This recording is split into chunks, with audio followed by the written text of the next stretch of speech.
Mimi mdogo wa Nicolaus Stanislaus Kisinza. Asante Yesu, tunashukuru. Mahakama imetenda haki. Mahakama imeenda kwa mujibu wa sheria. Yametosha. Kesi imeisha salama, tuliamini mahakama itatenda haki. Tunaamini itatenda haki na haki imetendeka. Tunashukuru sana. Tunashukuru sana. Tunaamini kwenye haki. Haki imetendeka. Tunamshukuru Mwenyezi Mungu, jambo limeisha salama. Mungu atusaidie. Nimejifunza chochote unachokifanya utapata haki. Chochote unachokifanya haki ipo, utaipata. Mahakama imetenda haki, tunamshukuru Mwenyezi Mungu.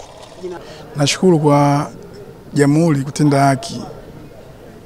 Kutenda haki na sheria imfuata mkondo. Sina cha kulalamika, yani zaidi ya kushukuru serikali kwa kilichofanya. Kila mwenye haki ampata haki yake.